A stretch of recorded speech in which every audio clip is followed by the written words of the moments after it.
অভিনন্দন। সংগ্রামী বন্ধুগণ, আমি প্রথমেই শ্রদ্ধা জ্ঞাপন করছি আমাদের জুলাইয়ে যে বীর শহীদরা, যাদের আত্মত্যাগের মধ্য দিয়ে আমাদের এই ফ্যাসিস্ট যে সরকার শেখ হাসিনা তিনি এই দেশ থেকে পলায়ন হয়েছেন। আমি শ্রদ্ধা জ্ঞাপন করছি আমাদের অসংখ্য ছাত্র যুবকরা, শ্রমিকরা যারা এখনো পঙ্গুত্ব বরণ করে মৃত্যুর সাথে পাঞ্জা লড়ছেন। আমি শ্রদ্ধা জ্ঞাপন করছি সেই সকল মানুষদের যারা এই জুলাই আন্দোলনে কেউ পানি খাইয়েছেন, কেউ বা একবেলা খাবার দিয়েছেন, কেউ হচ্ছে সেই ছাতা দিয়ে একজন ছাত্রকে ছায়া দিয়েছেন। সেই সকল আপামর জনগণকে শ্রদ্ধা জানাচ্ছি। সংগ্রামী বন্ধুগণ, আজকে আমরা দেখছি জুলাই অভ্যুত্থানের 1 বছর। বিশেষ করে আজকে এই 16ই জুলাই একটি বিশেষ দিন। আপনারা দেখেছেন আমাদের এই ব্যানারে বুক চিতিয়ে দাঁড়িয়ে আছে আবু সাঈদ। এই আবু সাঈদকে হত্যা করা হয়েছে আজকের এই দিনে। এই আবু সাঈদ যখন সারা বাংলাদেশ উত্তাল, সেই উত্তাল বাংলাদেশের মধ্যে আবু সাঈদ ওই বন্দুক নলের সামনে দাঁড়াতে দুবার পিছপা হননি। সংগ্রামী বন্ধুগণ, আমরা দেখেছি যে সেই আবু সাঈদের বুক কিভাবে ঝাঁঝরা করে দিয়েছে। আমরা দেখেছি যে কিভাবে নারায়ণগঞ্জের শিক্ষার্থী তাইমকে গুলি করেছিল, তাইমের বুক ঝাঁঝরা করে দিয়েছিল।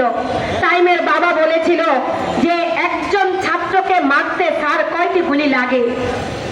তার মানে ওই ফ্যাসিস্ট হাসিনা কিভাবে সেখানে ছাত্র শ্রমিক জনতার উপরে সেই দিন গুলি করেছিল। আজকে আমরা যদি দেখি সেই জুলাই অভ্যুত্থানের 1 বছর, বলতে গেলে অনেক কথা, স্মৃতিচারণের কথা বলেছে। সেই স্মৃতিচারণ করতে গেলে ঘন্টার পর ঘন্টা সময় লেগে যাবে। সেই সময় হয়তো আমাদের নেই, কখনো যদি সুযোগ থাকে সেগুলো ইতিহাসে আসবে। কিন্তু আমরা বলতে চাই যে এই যে 1 বছর, সেই 1 বছরে আমাদের কি প্রাপ্তি। প্রথম ছিল কোটা আন্দোলন, পরবর্তীতে এসেছে কোটা সংস্কার আন্দোলন। সেখান থেকে আন্দোলন এসেছে 1 দফা দাবিতে যে এই রাষ্ট্র থেকে কিভাবে স্বৈরাচারকে তাড়ানো যায়। দাবি উঠেছিল বৈষম্য বিরোধী ছাত্র আন্দোলন। কোটা সংস্কার আন্দোলন থেকে চলে গেছে আন্দোলন বৈষম্য বিরোধী ছাত্র আন্দোলনে। সংগ্রামী বন্ধুগণ, তাহলে আজকে 1 বছর পরে যদি এসে আজকে জনগণকে জিজ্ঞেস করি আসলে আমরা কি চেয়েছি আর কি পেয়েছি, কি আশা ছিল, কি প্রত্যাশা ছিল আর কি পেয়েছি, এই প্রশ্নের উত্তর খুঁজতে গেলে আসলে মনে হয় কালো অন্ধকার সামনে।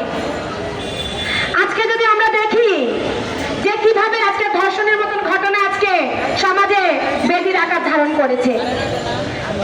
যেই ঢাকা বিশ্ববিদ্যালয়ে প্রথম আমাদের মেয়েরা যখন তারা রাতের অন্ধকারে বেরিয়ে এসেছিল, যেখানে তারা বুক চিতিয়ে দাঁড়িয়েছিল, আজকে সেই মেয়েদের নিরাপত্তা কোথায়?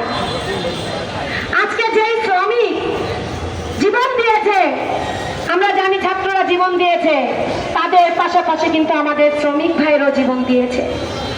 42 জন শ্রমিকের তাজা রক্ত ঝরেছে। যেই শ্রমিক রিক্সা চালক, যেই শ্রমিক গার্মেন্টসে কাজ করত, সেই শ্রমিকের ভাগ্যের কি পরিবর্তন হয়েছে 1 বছরের পরে এসে? সেই শ্রমিকের কি বেতন বেড়েছে? মজুরি, যে নিম্নতম মজুরি, সেই মজুরিতে কি শ্রমিকের বেতন বৃদ্ধি পেয়েছে? বাড়েনি। সেই শ্রমিকের সন্তান কি বিশ্ববিদ্যালয়ে পড়তে পারবে? শিক্ষা কি সবার জন্য হবে? আজকে কৃষকের সন্তান কি বিশ্ববিদ্যালয় পর্যন্ত পড়তে আসতে পারবে? তার জন্য কি আমাদের বাজেটে কথা আছে? নাই। তাহলে এই যে আমরা জীবন দিলাম, আরেকদিকে আপনারা দেখছেন যে চারদিকে মব ভায়োলেন্স। সেই মব ভায়োলেন্সে আজকে আমাদের দেখছে 1 বছর 172 জনকে মরতে হয়েছে। এটা কি হত্যাকাণ্ড না? এই হত্যাকাণ্ডের জন্য দায়ী কে? এই হত্যাকাণ্ডের জন্য দায়ী এই রাষ্ট্র। এই হত্যাকাণ্ডের জন্য দায়ী এই যে রাষ্ট্রে যারা আছে তারা। সংগ্রামী বন্ধুগণ, আজকে আমরা বলছি সংস্কার হবে, খুবই ভালো কথা।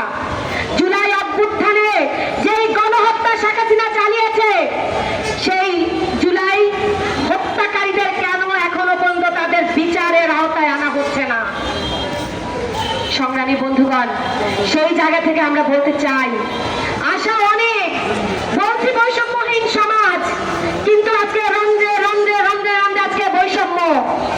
আজকে বাজারে গিয়ে বাজার করতে যায়, সেই বাজারে জিনিসপত্রের দাম দেখেন, চালের দাম দেখেন, অথচ আমাদের দেশে চাল উদ্বৃত্ত। তাহলে চাল কেন আমার এখনো 70 টাকা কিনে খেতে হবে? এজন্য কি আমরা জীবন দিয়েছিলাম? এজন্য কি ফ্যাসিস্টকে তাড়িয়েছিলাম? এই জন্য কি বুকের তাজা রক্ত যারা ঢেলে দিয়েছিল? আজকে এই নারায়ণগঞ্জের যে শহীদরা 56 জন শহীদের কথা বলেছে, আমাদের মাহবুব ভাই দুটি চোখ হারিয়েছে সারা জীবনের জন্য। আমাদের ক্লাস 6 থেকে পড়ুয়া ছাত্ররা তাদের দুটি পা কাটা গিয়েছে। সংগ্রামী বন্ধুগণ, বলতে গেলে অনেক কথা। যেই দিন 18 জুলাই নারায়ণগঞ্জের এই স্মৃতি স্তম্ভের সামনে যেই দিন ওই পুলিশ বাহিনী পেট্রোল বাহিনী দিয়ে ছাত্রদের বুকে গুলি করতে তাদের দ্বিধা করেনি, সেই দিন আমি আমাদের ছাত্র নেতাকে নিয়ে ওই আগারগাঁ চক্ষু হাসপাতালে গিয়েছিলাম। সেখানে দেখেছি যেই মানুষদেরকে আজকে আমাদের ওই উঁচু মহলের মানুষ নিচু চোখে দেখে, যেই ফুটপাতে আমাদের ছোট ছোট কোমলমতি শিশুরা 2 টাকা 1 টাকা আমাদের কাছে এসে হাত পাতে, সেই দিন দেখেছিলাম নিজের চোখে। সেই চক্ষু হাসপাতালে, আগারগাঁ চক্ষু হাসপাতালে সেই ফুটপাতে বড় হওয়া শিশুও সেই দিন গুলিবিদ্ধ হয়ে সেই চক্ষু হাসপাতালে গিয়েছিল।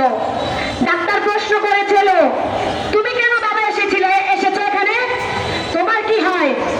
সে বলেছিল, আমার কিছুই হয় না, আমার রক্ত না, আমার ভাই না, কিন্তু বিশ্ববিদ্যালয়ের ছাত্ররা মার খাচ্ছে, বিশ্ববিদ্যালয়ের আপুরা সেখানে তাদেরকে রক্তাক্ত করেছে, সেটা আমার খারাপ লেগেছে, তাই আমি রাস্তায় এসেছি। তাই আমি রাস্তায় এসে আমি এই ফ্যাসিস্টের বিরুদ্ধে আমি আন্দোলন করেছি। সেই ছেলেরও মাত্র 11 বছরের ছেলে, সেই ছেলের দুটি চোখ ডাক্তার বলে দিয়েছে যে সেই চোখ আর ভালো হবে না। তাহলে সেই শিশুদের জন্য আমার আজকের আয়োজন কি? আজকে এই নারায়ণগঞ্জ এই শহীদ মিনারে অসংখ্য পথ শিশু আছে। এই পথ শিশুদের মধ্যে সেই দিন ঢাকায় ওই আগারগাঁ চক্ষু হাসপাতালে দেখেছিলাম তারা কিভাবে ওই বুলেটের সামনে দাঁড়িয়েছে। তাদের জন্য রাষ্ট্রের আয়োজন কি? সংগ্রামী বন্ধুগণ, বলতে গেলে অনেক কথা, কিন্তু যখন আশা আর প্রাপ্তি যখন না মিলে তখনই অনেক ধরনের কথা চলে আসে। আমরা সেই জায়গা থেকে বলতে চাই, আমরা চেয়েছিলাম বৈষম্যহীন সমাজ, আমরা বলেছিলাম বৈষম্যহীন রাষ্ট্র। তাহলে সেই বৈষম্য যেহেতু বিরাজ করছে, সেই বৈষম্য যেহেতু এখনো পর্যন্ত সমাজ থেকে দূর হয় নাই, সেই বৈষম্যের বিরুদ্ধে এই মানুষদের কি দাঁড়াতে হবে। আমরা আছি গুটি কয়েক মানুষ, যেমন আমরা এই শহীদ মিনারে দাঁড়িয়েছিলাম সেই 13 জুলাই থেকে, প্রয়োজনে আমরা আবার দাঁড়াবো। আজকে এই যারা সত্যিকার অর্থে বৈষম্যহীন সমাজ গড়ে তোলার জন্য লড়াই করছে, সেই মানুষদের বিরুদ্ধে আজকে আপনারা মামলা দিচ্ছেন, বিশেষ ক্ষমতা আইনে আপনারা মামলা দিচ্ছেন। একদিকে আপনারা বলছেন মুজিববাদকে আপনারা হটাবেন, আরেকদিকে সেই মুজিবের যে করা আইন 74-এর বিশেষ আইন, সেই বিশেষ আইন দিয়ে আপনারা সারা দেশে মানুষকে হয়রানি করছেন। সেই বিশেষ আইন দিয়ে আমাদের এই নারায়ণগঞ্জের সাংবাদিক জিসানকে এখনো পর্যন্ত আপনারা জেলে পুরে দিয়েছেন। তাহলে আপনাদের কথা আর কাজে কি মিল রইল? সেই বিশেষ ক্ষমতা আইন দিয়ে আমাদের পার্টির নেতা সেলিম মাহমুদকে 20 দিন কারাগারে অবরুদ্ধ করে রেখেছেন। চট্টগ্রামের নেতা আল কাদিরি জয়কে সেখানে 1.5 মাস আপনারা জেলে পুরে রেখেছেন বিশেষ ক্ষমতা আইন দিয়ে। তাহলে বিশেষ ক্ষমতা আইন কার বিরুদ্ধে প্রয়োগ করছেন? যারা শ্রমিকের দাবিতে কথা বলছে, যারা নারী অধিকার নিয়ে কথা বলছে, যারা শিক্ষার দাবিতে রাস্তায় কথা বলছে, যারা আজকে বাজারে জিনিসপত্রের দাম কমানোর দাবিতে কথা বলছে, তাদের বিরুদ্ধে কেন বিশেষ আইন ক্ষমতা এখনো পর্যন্ত বলবৎ আছে? তাহলে কি আপনারা বৈষম্য বিলোপ করেছেন? এই জন্য কি আমরা জীবন দিয়েছিলাম? এই জন্য কি শাহবাগে আমাদের পা ভেঙেছিল? সেই কথা বলতে গেলে বুক ফাটা কান্না আসে। আমাদের মা এখানে আছে, আমাদের রাত্রির মা, তার একটি মাত্র সন্তান, তাকে কে দেখবে? সেই মা এখানে বসে আছে, তার যে আর্তনাদ, তার যে কান্না, তার যে চাপা কষ্ট, চাই।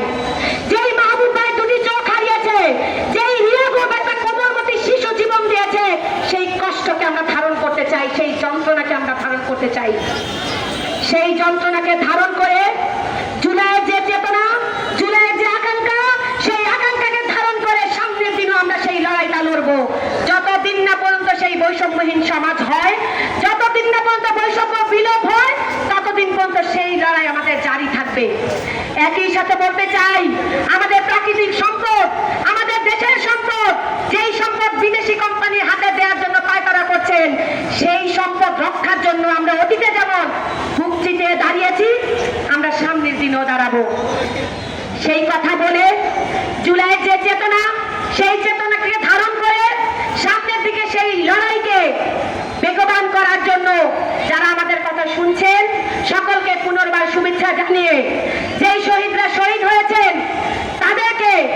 তাদের প্রতি শ্রদ্ধা জ্ঞাপন করে আমি আমার কথা শেষ করছি। সকল শহীদ লাল সালাম।